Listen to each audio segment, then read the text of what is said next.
Olá, e aí, tudo bem com você? Bom, o Tribunal do Júri, também chamado de Júri Popular, existe no Brasil desde 1822. Está previsto na Constituição Federal de 88 e no Código de Processo Penal. É responsável por julgar crimes dolosos contra a vida. Eu sou Fátima Uchoa e convido você a partir de agora para entender direito comigo esse assunto.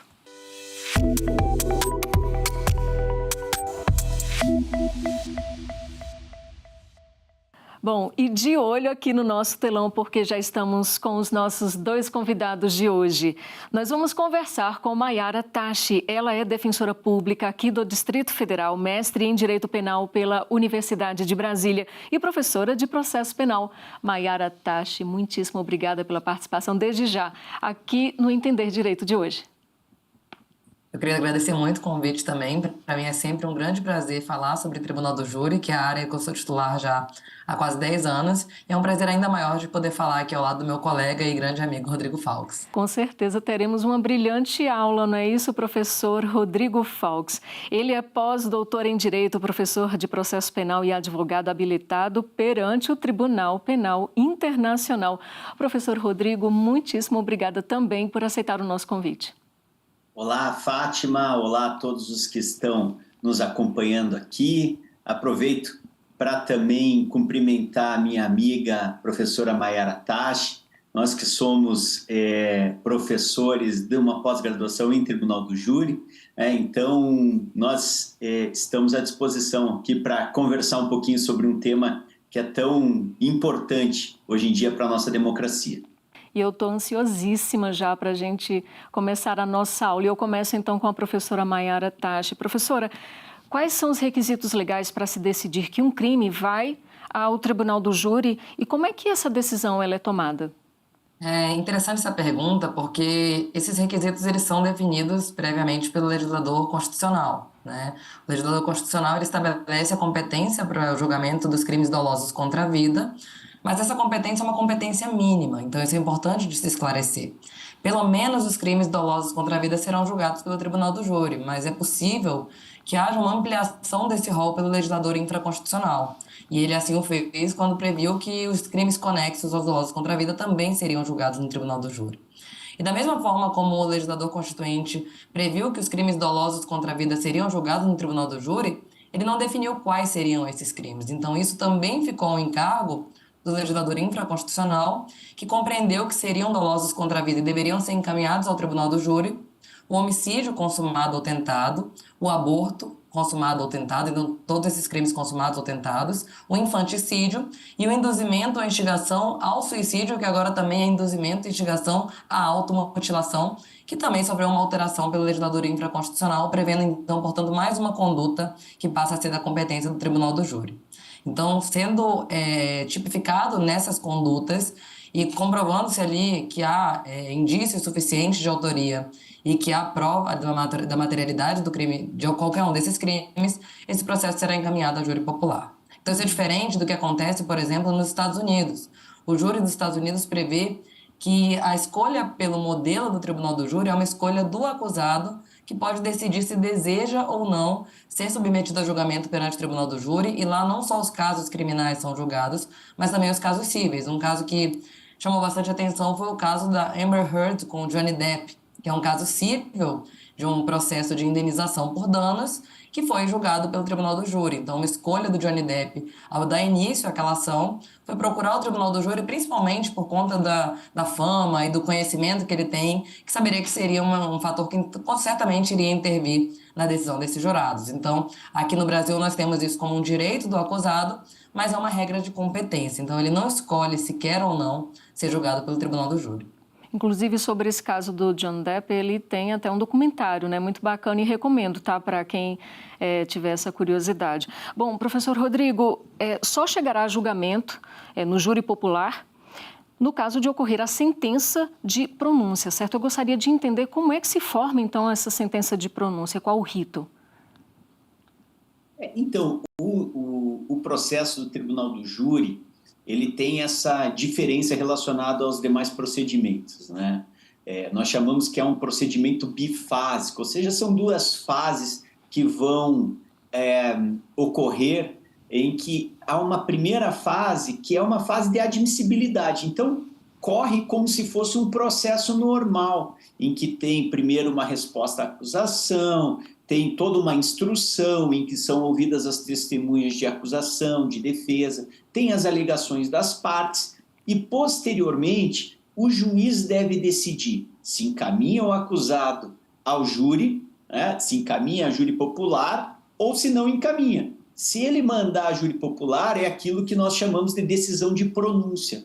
A decisão de pronúncia nada mais é do que uma decisão de admissibilidade, ou seja, onde o juiz, como já disse a professora Maiara, ele acredita, ele entende estar provado, entende que há elementos que identifiquem que aconteceu um crime de homicídio doloso e que há materialidade delitiva, ou seja, a prova do crime, a parte concreta da materialidade do delito, e há indícios suficientes de autoria, ou seja, indicativos sérios que permitam concluir que foi realmente aquele acusado quem cometeu o delito. Se existir esses elementos, o juiz admite para que ele vá a júri. As outras opções é ele não admitir ou impronunciando, ou absolvendo sumariamente, ou até mandando o caso, se ele entender que não se trata de crime doloso contra a vida, ele pode entender que, por exemplo, é um crime culposo, ou é uma lesão corporal seguida de morte, daí ele já encaminha para o juiz competente. Uhum. E como é que é feito, professor Rodrigo, ainda com você, esse alistamento dos jurados, né? Também chamado de juiz natural, como é que é feita essa escolha? O nosso Código de Processo Penal, ele tem ali diversas regras, diversas diretrizes relacionadas a isso, né? Mas é um problema que nós temos no Brasil que permite dizer que nós precisaríamos de uma melhoria em relação a isso. Mas, de uma forma geral, existe uma lista geral que depende da quantidade de habitantes que tem naquela determinada comarca. Então, tem uma lista geral que é uma lista geral anual. Desta lista geral anual, são sorteados pela lei 25 jurados mais 10 suplentes para fazer parte dessa reunião que vai ter, em que nesta reunião diversas sessões, ou uma única sessão, dependendo da comarca, mas diversas sessões, diversos julgamentos ocorrerão, e esses jurados que foram sorteados da lista geral, eles têm que comparecer para fazer parte do julgamento. Dentro desta sessão, ou seja, no julgamento propriamente dito, desta lista que eu falei de 25 jurados mais 10 suplentes, ou muitas comarcas, aí os juízes acabam sorteando um número maior de suplentes para dar o número legal de 15 que necessita para instalar a sessão. Dentro deste universo de 25 jurados mais 10, vão ser sorteados 7. Esses 7 que farão parte do que a gente chama do Conselho de Sentença, o Conselho de Sentença que é o responsável por fazer o julgamento daquele fato específico, daquele processo específico. Uhum. Me permite complementar, Fátima? Por favor. Essa análise do perfil dos jurados, inclusive, foi objeto da minha pesquisa de mestrado, né? E foi o objeto da publicação, eu vou até mostrar para vocês o livro aqui, que é o livro que eu escrevi sobre o perfil dos jurados, que se chama Réus Negros, Jurados Brancos, a condenação da raça no tribunal do júri como decorrência da íntima convicção. E a preocupação era justamente com essa figura peculiar dos jurados, em que pese haja um regramento para a escolha dos jurados, esse regramento acaba ficando muito discricionário, né, Rodrigo? Inclusive, você fala sobre isso no seu manual e eu te citei na minha pesquisa. Acaba gerando uma certa discricionariedade, porque a lei fala que o juiz vai escolher essas listas de jurados de qualquer lista pública, né? Então, permite ao juiz que ele tenha uma certa liberdade em escolher esses jurados, e ele pode escolher, por exemplo, da agremiação do clube da cidade onde ele mora, ele pode escolher a lista da igreja, a lista da paróquia que ele frequenta. Então, desde que sejam listas diversificadas, ou ao menos potencialmente diversificadas, não haveria óbice. É comum a gente ouvir nos interiores advogados relatando que os jurados compõem uma turma de faculdade em que o juiz dava aula, né? Então, como você permite uma certa discricionariedade, isso, de certa forma, fragiliza um pouco o próprio objetivo do tribunal do júri, que era buscar o julgamento pelos pares, que, de fato, são pessoas que compõem aquela mesma comunidade na qual o acusado está inserido, para tentar buscar um julgamento mais equânime, mais igualitário, né? E a minha pesquisa, ela tem como objetivo demonstrar que, na verdade, essa discricionariedade na formação das listas, ela acaba nos afastando desse objetivo principal do Tribunal do Júri, que é de ser um julgamento popular. Mas ainda com você, professora Maiara, quem é escolhido para ser jurado pode se recusar?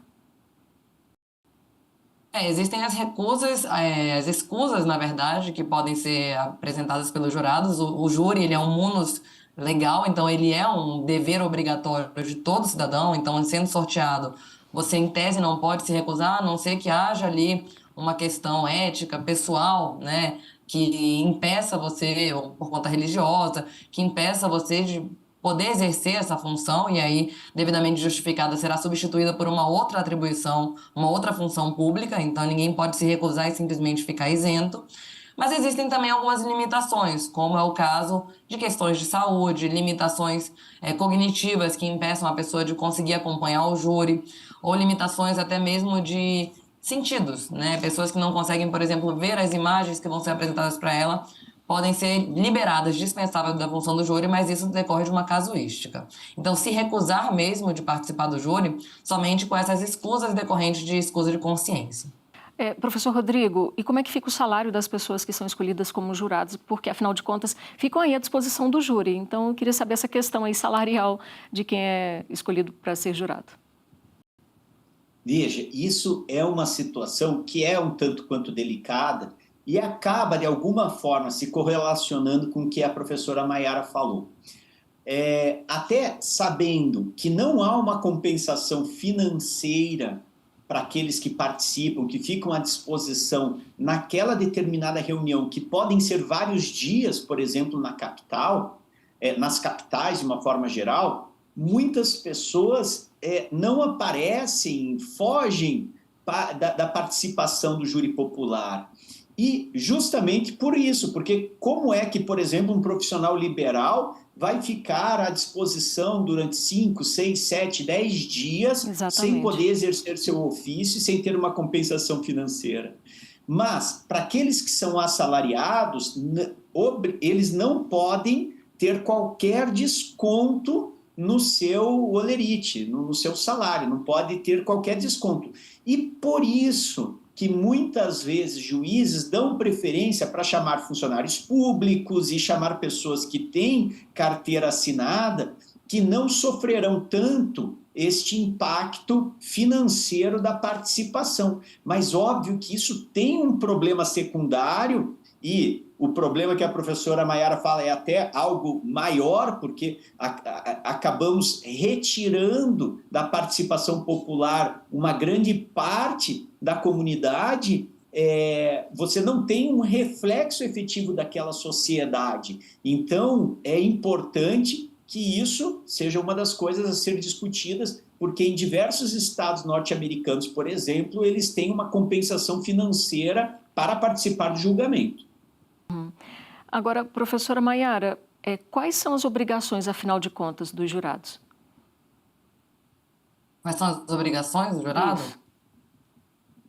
Bom, o jurado ele deve comparecer à sessão de julgamento quando convocado, e ele precisa estar presente, caso contrário, ele sofrerá uma multa, né? Uma multa que é até bastante elevada. Então, além de ele não receber uma remuneração por estar presente, por participar do conselho de sentença, ele ainda pode ser multado caso não compareça de forma injustificada. E ele tem a obrigação de permanecer incomunicável durante todo o julgamento. Então, durante o julgamento, ele não poderá se comunicar nem com o mundo externo. Então, os celulares dos jurados, eles são retirados momentaneamente, né? E aí qualquer contato de urgência é feito por intermédio do oficial de justiça. E ele vai ter também a proibição de conversar com os demais jurados sobre os fatos que estão dispostos sobre o julgamento. Isso é uma diferença do nosso sistema de julgamento para o sistema estadunidense, por exemplo. Lá, eles têm necessariamente que debater sobre os fatos. Aqui é vedado que eles se comuniquem a respeito dos fatos. Então, cada jurado julga de forma individual. E eles não podem também fazer qualquer tipo de manifestação durante todo o julgamento, em sentido de concordância ou discordância em relação aos demais.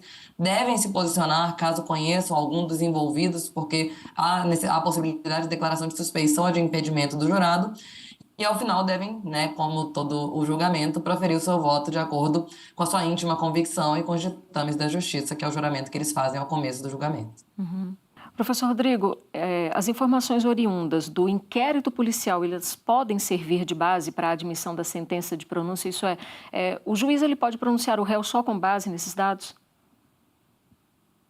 Olha, pelo nosso ordenamento jurídico atual, em que nós temos uma base, um modelo inquisitorial que ainda atua de uma forma muito presente no nosso processo penal, por mais que a Constituição Federal tenha retirado, tenha tentado retirar este modelo do nosso processo penal, ainda é possível que se utilize o inquérito policial na decisão de pronúncia, assim como também é possível, em tese, e até porque é feito de uma forma muito livre pela acusação, utilizar o inquérito policial também durante a sustentação em plenário.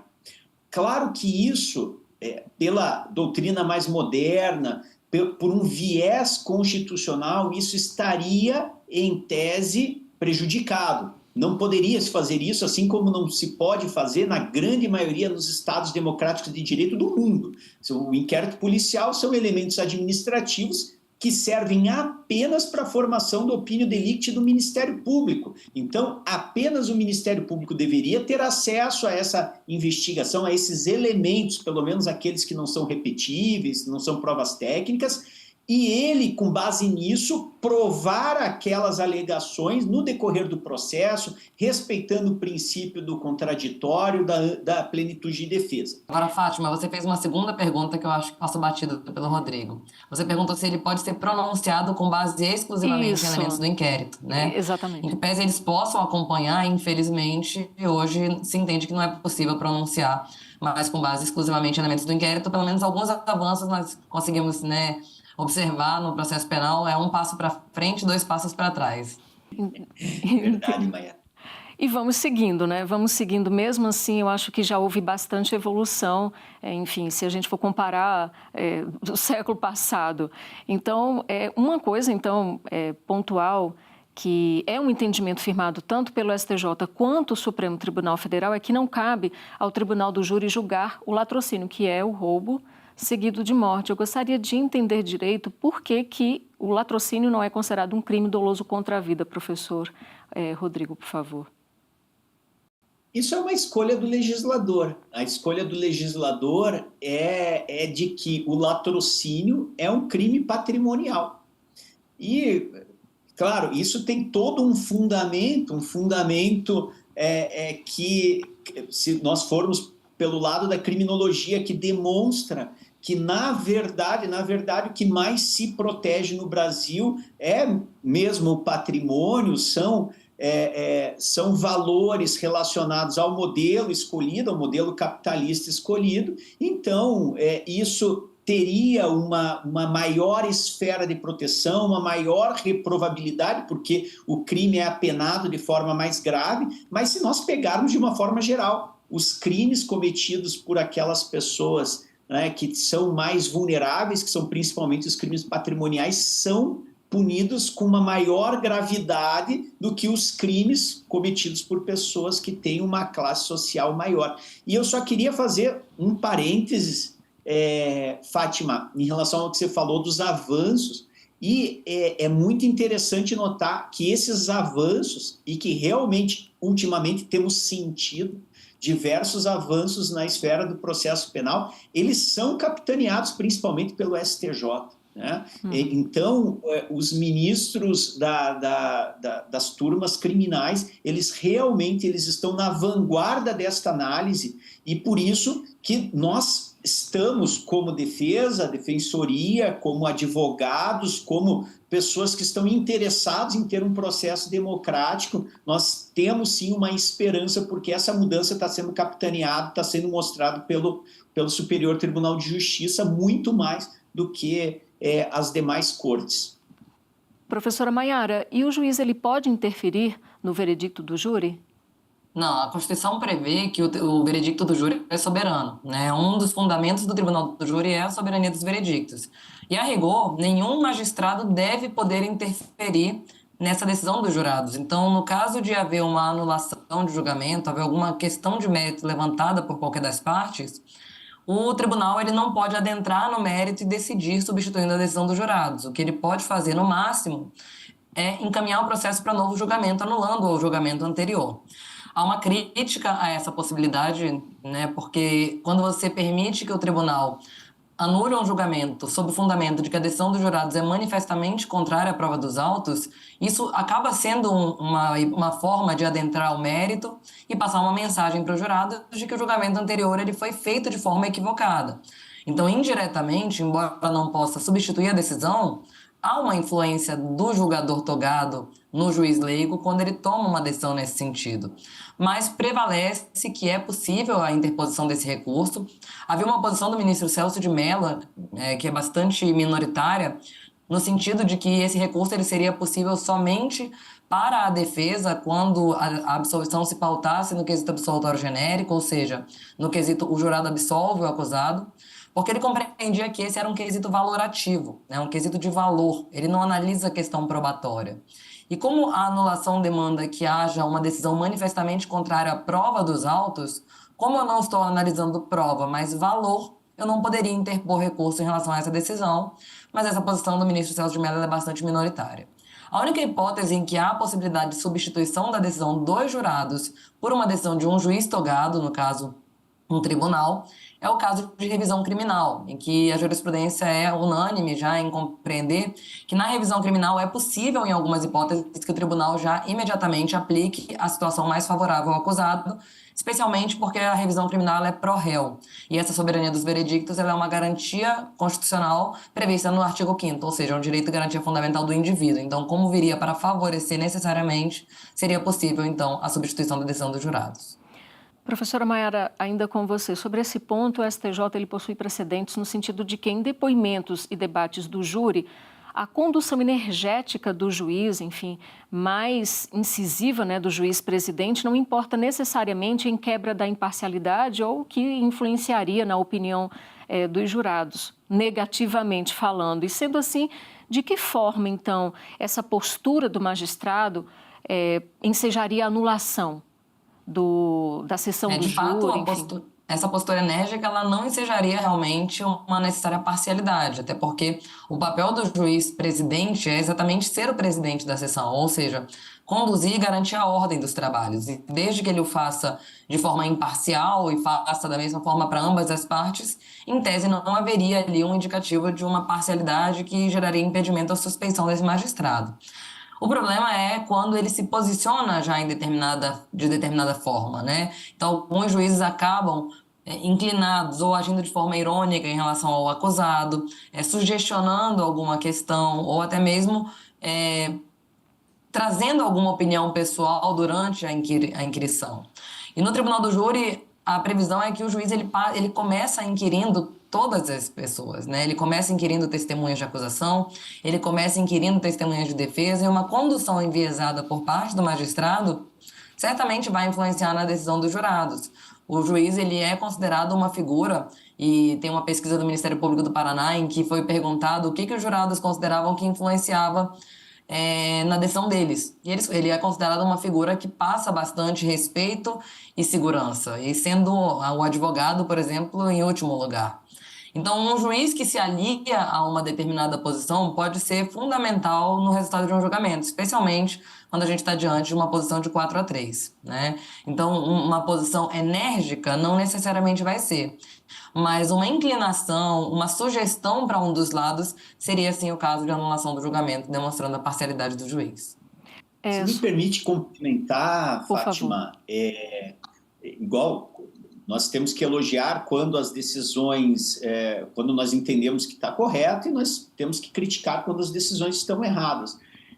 Em alguns precedentes, essa atuação enérgica, como pode perceber, é sempre tendo uma predisposição para a acusação, o que, infelizmente, é uma temeridade, porque você viola e você macula toda a legitimidade do julgamento. Se nós precisamos ter um julgamento justo, que é um julgamento imparcial, o juiz, de nenhuma forma, nem por intermédio de expressões faciais, porque obviamente que os jurados estão olhando para ele pode demonstrar que está a favor de um lado ou para o outro. Então, essa atitude enérgica, quando é uma atitude enérgica sempre para toler a defesa, obviamente que está demonstrando uma predisposição para a acusação que é de todo incompatível, né? Então, se vai ter uma atitude enérgica, ela tem que ser para os dois lados, ela não pode ser apenas para um, sempre para tentar,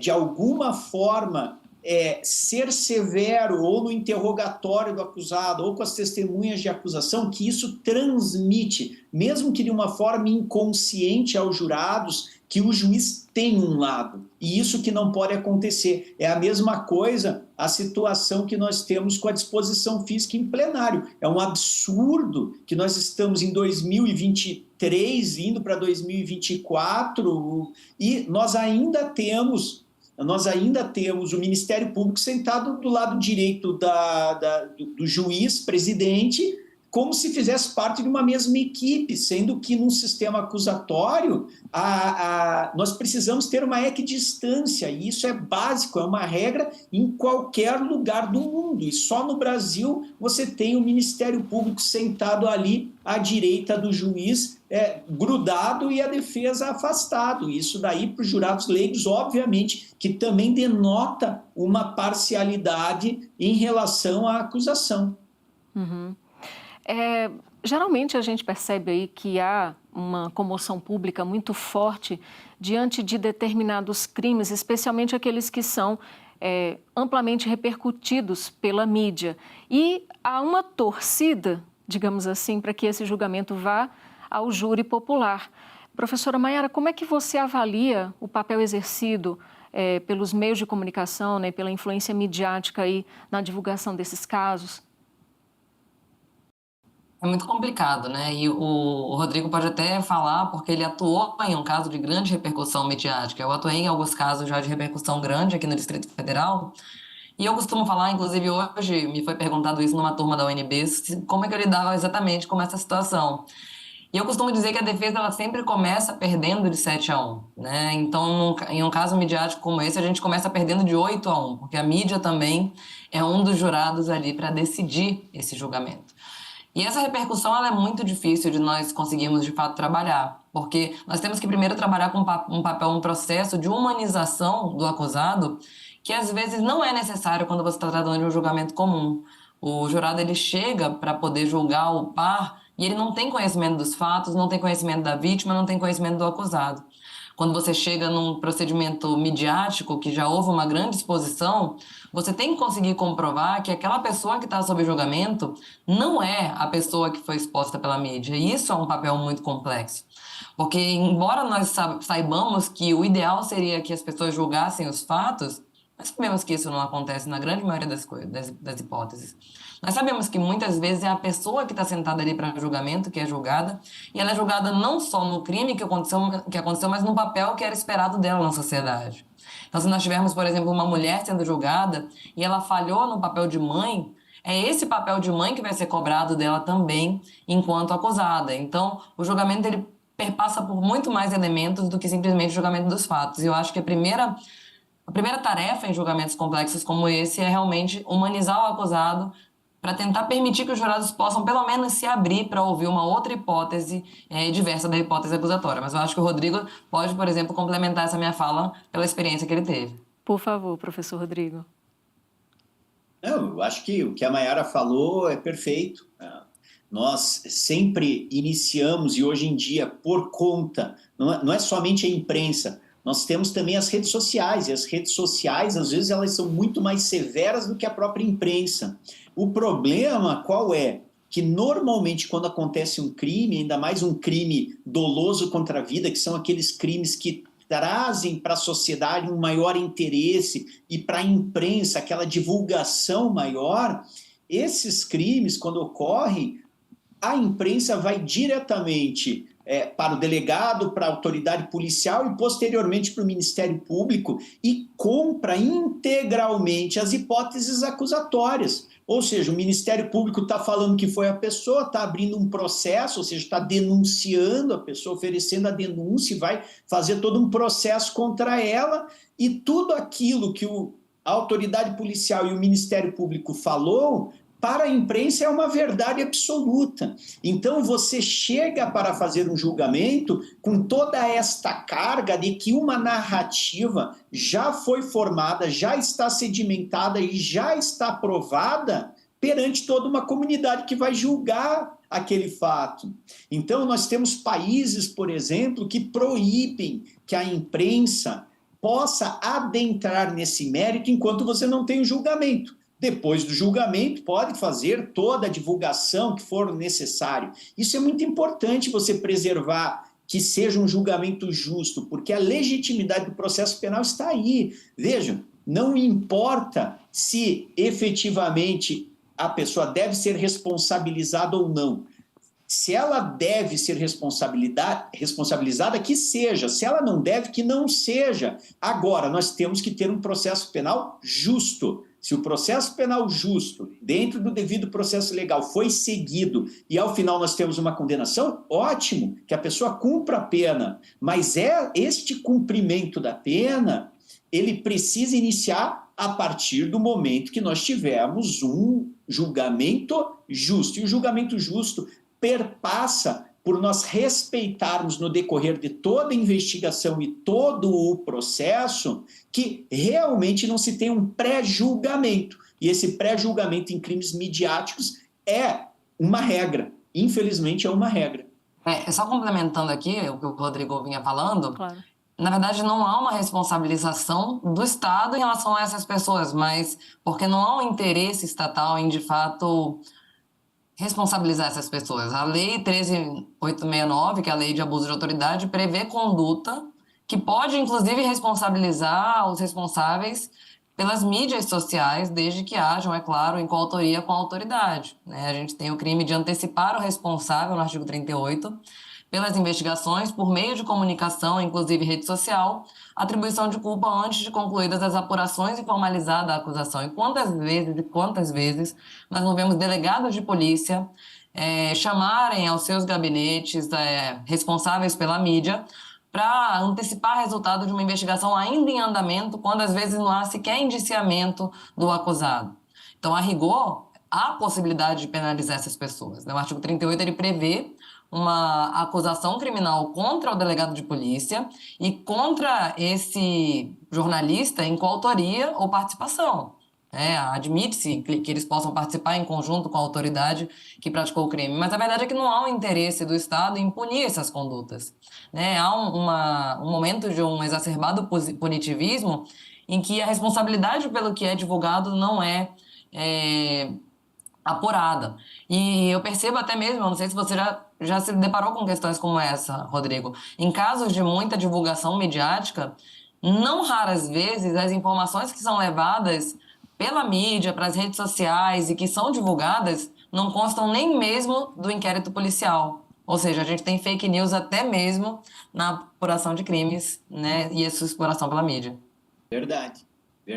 Porque a partir do momento que você cria um factoide, você cria uma situação e ela já é incutida na cabeça daqueles potenciais jurados, você não precisa da prova, você já tem aquilo criado, né? E eu já tive diversos casos que se basearam efetivamente em situações que não tinham nada a ver com o processo. Primeiro se destrói a reputação e com base nessa destruição, nessa retirada do status de pessoa humana do acusado, você consegue ter uma responsabilização sem qualquer prova legítima.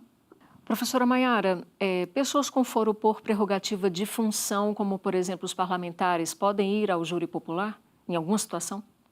Isso é bastante relativo porque depende de onde está previsto esse foro por prerrogativa de função, né? O foro por prerrogativa de função, ele predominantemente vai estar previsto na Constituição Federal. E hoje o Supremo Tribunal Federal tem avançado cada vez mais na compreensão de que eu só posso ter foro por prerrogativa de função ou na Constituição Estadual ou na Lei Orgânica do Distrito Federal quando houver uma situação de simetria. Então, haviam diversas previsões constitucionais nas constituições estaduais e na Lei Orgânica do DF, prevendo foro por prerrogativa de função para outras autoridades que não aquelas que estão previstas na Constituição e que não tem qualquer simetria. Então, havia foro para defensores públicos, haveria foro para delegados de polícia, e não há nenhuma previsão equivalente na Constituição Federal. O STF tem compreendido que não há essa possibilidade de se estabelecer esse foro por prerrogativa de função para além das hipóteses de simetria, como seria o caso, por exemplo, de trazermos um vereador, né, numa lei orgânica municipal, aliás, numa Constituição estadual. E para esses foros que não estão previstos na Constituição Federal, é possível, sim, que haja a submissão ao Tribunal do Júri. Porém, para aqueles atores que estão com foro por prerrogativa de função, a súmula vinculante 45 ela estipula que o foro por prerrogativa de função previsto na Constituição Federal ele vai prevalecer em relação ao Tribunal do Júri por se tratar de uma instância mais graduada.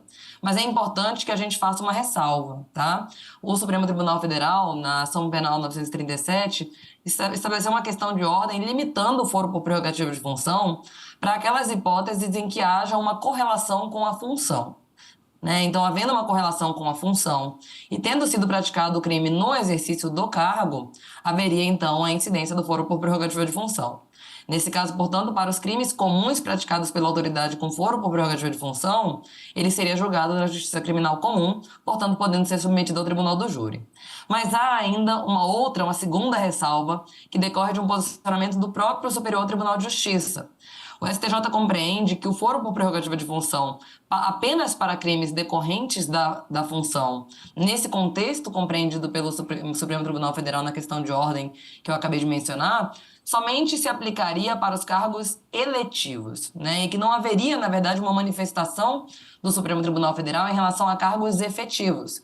Portanto, cargos de magistrados, desembargadores, membros do Ministério Público não incidiriam nessa restrição trazida pelo Supremo Tribunal Federal. Portanto, em precedente relacionado a um caso de um desembargador de justiça que havia praticado um crime de violência doméstica e familiar contra a mulher, o STJ entendeu que predominaria o foro por prerrogativa de função, porque não se aplicaria a questão de ordem do Supremo, já que aqui a regra para esses cargos seria a questão hierárquica. Você trazer um desembargador para ser julgado por um juiz de primeira instância poderia quebrar a imparcialidade, portanto, eles mantiveram o foro por prerrogativa de função, não só nessa hipótese do desembargador, mas em uma hipótese também em que havia o julgamento de um promotor de justiça que atuava perante os tribunais.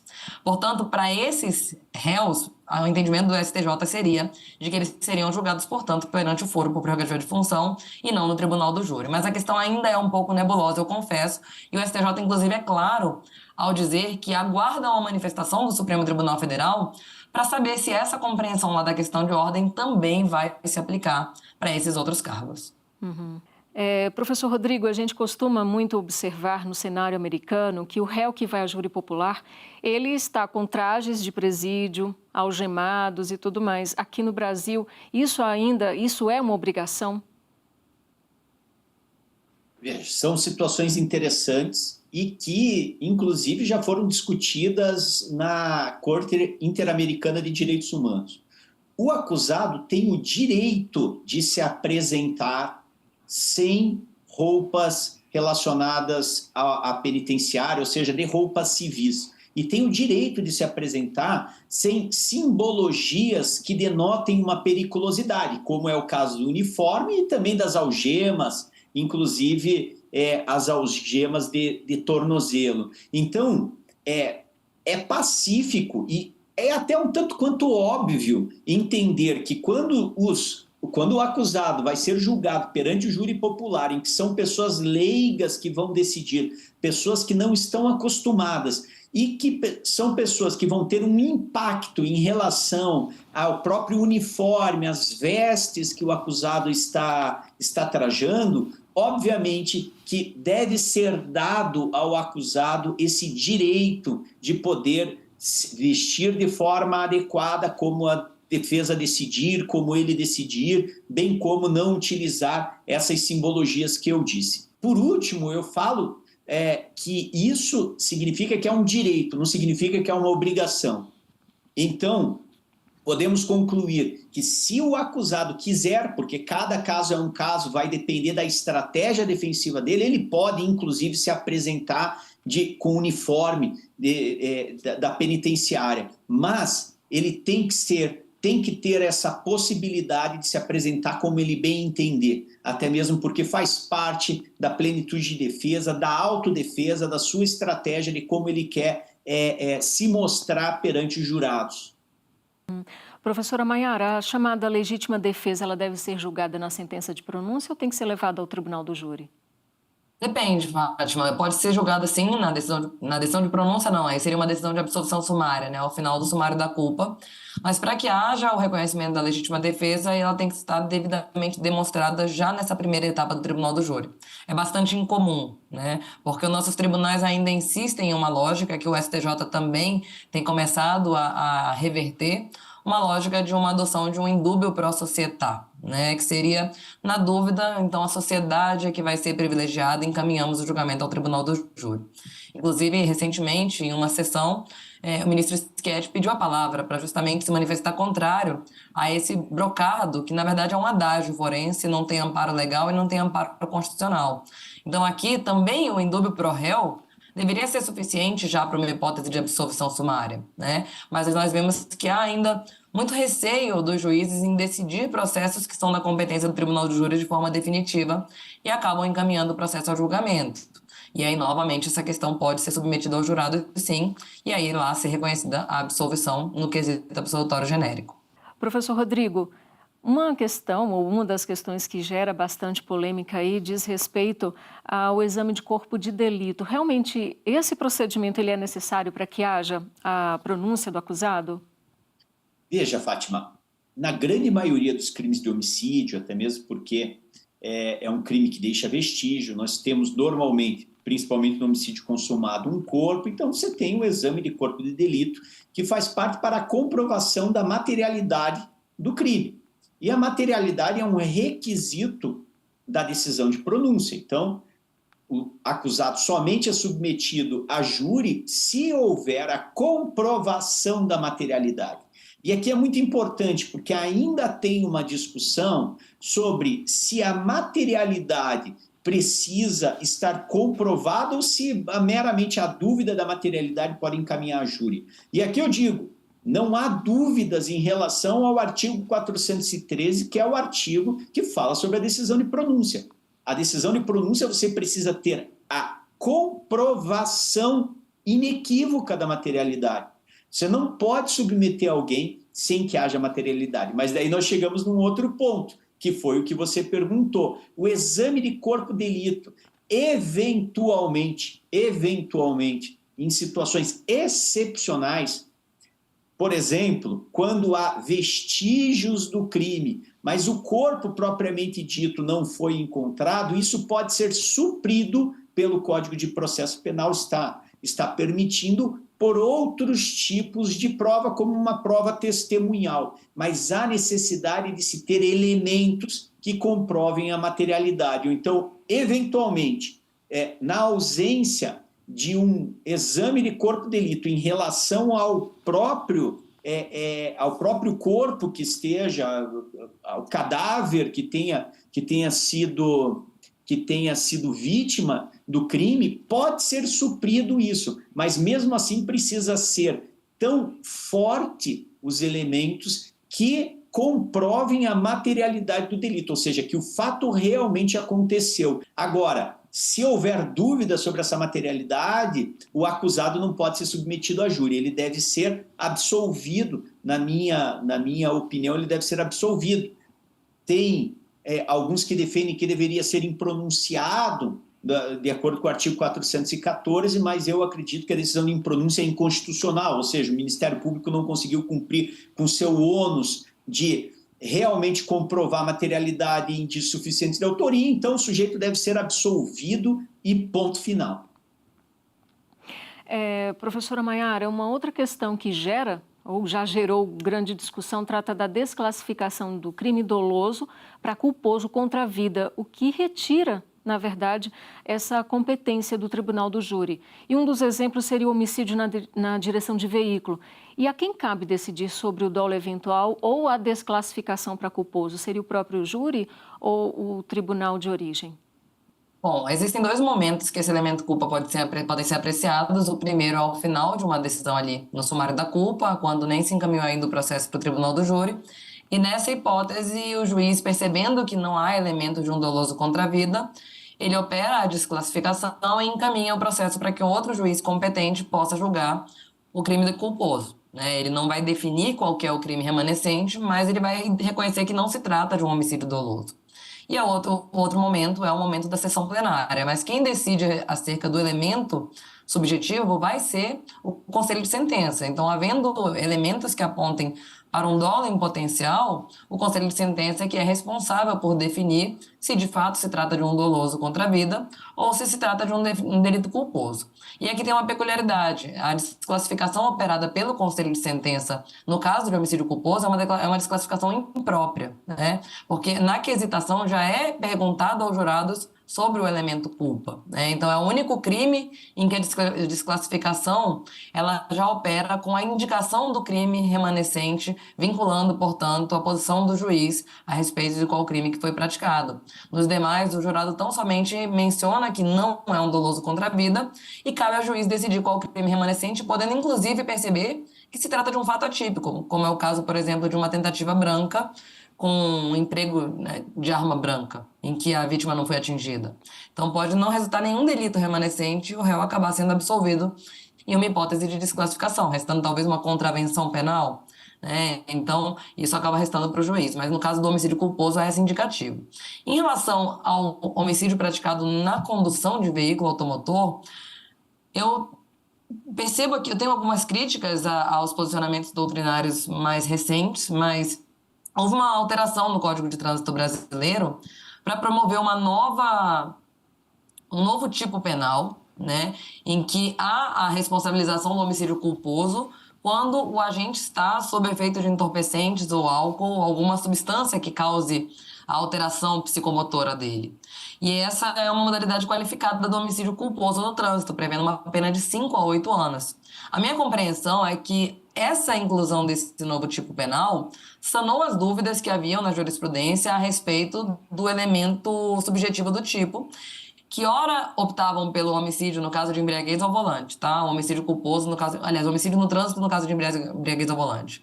Ora a jurisprudência compreendia que se tratava de dolo eventual, porque entendia que havia ali de acordo com a teoria da actio libera em causa, né, ele teria se embriagado voluntariamente, portanto, a conduta seria igualmente dolosa. Ora, compreendiam pela culpa consciente, que a pessoa que está embriagada e dirige, ela não tem aquele descaso pela vida humana, até mesmo porque a própria vida dela está sendo colocada em risco. Então, seria mais uma hipótese em que ele acredita sinceramente que não vai acontecer o resultado, caracterizando, portanto, a culpa consciente. Eu entendo que essa alteração do Código de Trânsito, promovendo uma nova figura qualificada para o homicídio culposo em caso de embriaguez, com penas muito mais graves do que aquelas previstas para o homicídio culposo no trânsito tradicional, suplantaria essa dúvida, né? E já esclareceria que esse homicídio culposo no trânsito, em caso de embriaguez, seria um homicídio a título de culpa. Mas há, claro, vozes em sentido contrário, entendendo que em algumas hipóteses ainda seria possível identificar o dolo. Professor Rodrigo, com o fim da fase de plenário, a gente tem o julgamento pelos jurados com a formulação dos quesitos pelo juiz togado presidente para a resposta dos jurados. Você poderia falar um pouco aí sobre essa fase da chamada quesitação? Então, Fátima, a quesitação nada mais é do que a forma que nós temos de extração da decisão dos jurados.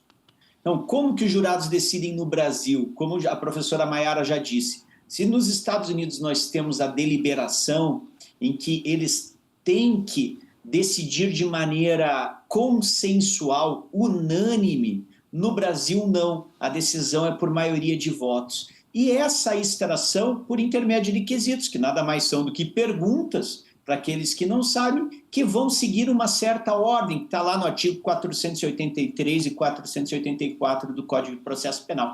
Então, se pergunta, por exemplo, sobre a materialidade, sobre a autoria, se deve ser absolvida, causa de diminuição, causas de aumento, qualificadoras, tudo isso vai ser perguntado. Lá no código vai trazer mais ou menos como que é. Então, num caso assim, para a gente exemplificar, vai ser perguntado primeiro para os jurados. No dia tal, na rua tal, fulano de tal recebeu disparos de arma de fogo que foram a causa eficiente de sua morte. O jurado recebe uma cédula sim, uma cédula escrito não. Ele tem que deixar na mãozinha dele, dobradinha, sem ninguém ver. E daí passa uma urna em que o jurado precisa depositar o seu voto, se é sim ou se é não, se ocorreu uma morte ou se não ocorreu uma morte, neste exemplo que eu dei da primeira pergunta. Depois, se recolhe também os votos de descarte, o que sobrou na mão, para não saber o que cada um votou, porque é um voto secreto. E daí o juiz conta, 1 sim, 1 não, 2 sim, 3 sim, 4 sim, até chegar no quarto voto igual, porque se for unânime, então saberíamos como cada um votou, e, portanto, por maioria de votos, nós temos uma decisão nos quesitos. A segunda pergunta é sobre autoria, então é perguntado, foi o fulano de tal, foi o acusado quem efetuou os disparos? Sim ou não? Se a tese for de negativa de autoria, a defesa vai falar, votem não. Se for outra tese, legítima defesa, ali vai ser, a própria defesa vai concordar com sim, né? É isso que é votado. A terceira pergunta é o que a gente chama, que sempre tem algumas discussões sobre a soberania dos vereditos, sobre anulação, é perguntado, o jurado absolve o acusado? É um quesito que engloba todas as teses defensivas absolutórias. Então, essa pergunta, o jurado absolve o acusado? Se o jurado quiser absolver, vai depositar a cédula sim. Se quiser condenar, vai depositar a cédula não. E daí vai ser feita a contagem. Então, esta fase de quesitação nada mais é do que a forma que nós temos de saber como os jurados votaram e termos uma decisão do tribunal do júri. Professora Maiara, eu gostaria que você falasse um pouco sobre a execução provisória da pena após o veredito do júri. Deve ser aplicado o entendimento do Supremo Tribunal Federal de que só é cabível a prisão definitiva após o trânsito em julgado da condenação? Pois é, essa questão é bastante sensível, né? O Supremo está decidindo especificamente sobre o Tribunal do Júri, mas nós já temos uma previsão legal que admite a execução provisória da pena no Tribunal do Júri, que para mim é uma completa reversão do objetivo constitucional. A lei prevê que, a partir de penas acima de 15 anos, o juiz pode executar provisoriamente a pena após a condenação no júri. O que é curioso, Fátima, é que essa previsão legal ela surgiu semanas após a decisão do Supremo Tribunal Federal proibindo a execução provisória da pena após a condenação em segunda instância. Então, uma evidente burla à decisão do Supremo, que tentando dar algum tipo de possibilidade, já que é uma nova lei, então ela não está abrangida pela decisão do Supremo, já que ela é posterior à decisão, então tentando dar uma sobrevida a esse Instituto da Execução Provisória da Pena, mesmo após a formação de uma maioria pelo colegiado do Supremo. Então, hoje, nós podemos executar provisoriamente a pena desde que a pena seja igual ou superior a 15 anos após a condenação em plenário, né? E temos ali um recurso extraordinário aguardando uma decisão definitiva e a ideia é ampliar essa execução provisória da pena para todos os casos de condenação no Tribunal do Júri, admitindo-se que o réu que entrou solto durante todo o julgamento, ele saia preso após uma condenação que não é nem em segundo grau, é em primeira instância. Eu gostaria, então, de ouvir a opinião de ambos em relação a esse posicionamento do Supremo Tribunal Federal, que ainda não há uma definição. Como é que o Judiciário, então, vem se posicionando? Os demais tribunais do país, o STJ, enfim, professora Maiara, começando por você.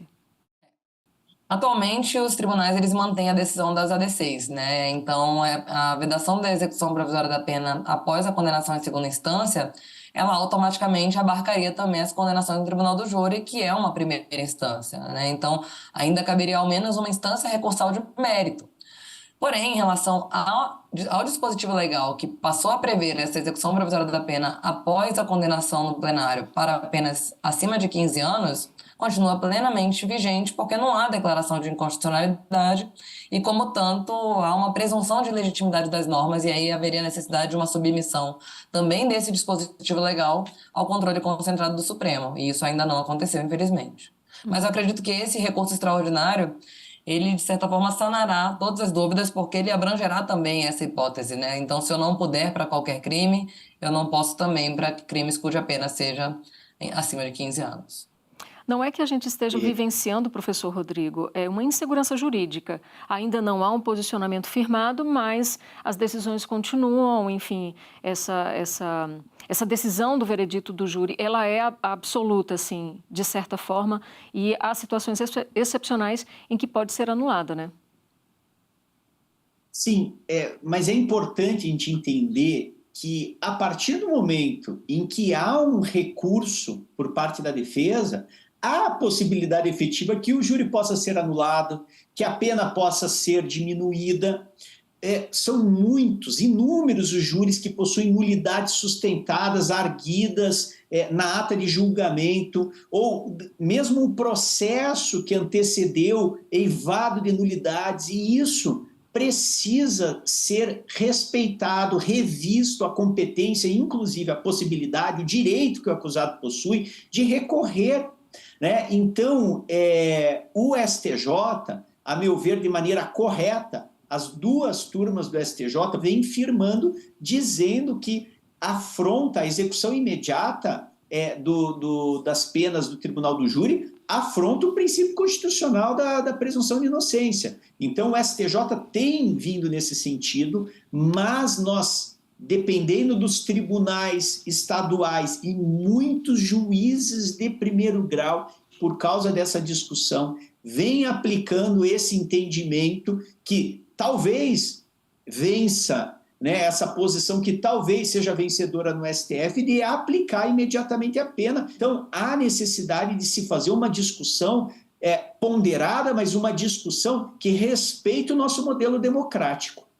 Olha, adorei essa nossa aula com essas óticas tão distintas, doutrinárias, legislativas, jurisprudenciais. Isso amplia bastante o nosso conhecimento e eu só tenho a agradecer. Hoje nós conversamos no Entender Direito sobre Tribunal do Júri. Eu conversei com a professora de Processo Penal e defensora pública aqui do Distrito Federal, Maiara Tachi, a quem eu agradeço a participação. Professora, muitíssimo obrigada pela aula. Eu agradeço muito o convite. Eu acredito que esses debates enriquecem muito, especialmente porque frequentemente temos questões que são submetidas ao Superior Tribunal de Justiça para decisão sobre o Tribunal do Júri, e tem sido um tribunal que, de fato, tem capitaneado as principais mudanças no nosso sistema jurídico processual penal, e é importante que esse debate seja feito para que possamos evoluir em busca de um Estado e um sistema judicial mais democrático. Muito obrigada pelo convite. Nós que agradecemos também a participação do professor de Processo Penal e advogado Rodrigo Faux. Professor, muitíssimo obrigada por compartilhar com a gente o seu conhecimento. Eu que agradeço, Fátima, pelo convite. Adorei também participar, eu acho muito bacana. Também pude aprender bastante com a nossa professora Maiara Tachi, que demonstra aqui muito conhecimento sobre todos os aspectos do Tribunal do Júri, e parabenizar vocês pelo programa, que é muito, muito bacana e que tenta trazer de uma forma também bem eclética para que todos possam entender questões que são fundamentais para que a população também saiba de seus direitos e como funciona, e principalmente buscar aqui, como a professora Maiara falou, um modelo mais democrático, que é um modelo mais justo, que minimiza injustiças que possam ser cometidas dentro do nosso sistema. Muito obrigado, Fátima, então, pelo convite. Estou sempre à disposição. Com certeza é nosso principal objetivo, fazer todo mundo entender direito. Mais uma vez, muitíssimo obrigada pela participação de ambos. Bom, muito obrigada também por sua companhia aqui no nosso programa. Se você quiser conferir novamente esta e outras entrevistas, é fácil. Acompanhe a programação da TV e da Rádio Justiça e os nossos canais nas principais plataformas de vídeo e de áudio, como YouTube e Spotify. Bom, e vale sempre lembrar que no canal do STJ no YouTube você pode se inscrever para conferir todas as novidades do Tribunal da Cidadania e, claro, entender direito comigo. Até a próxima, a gente se encontra!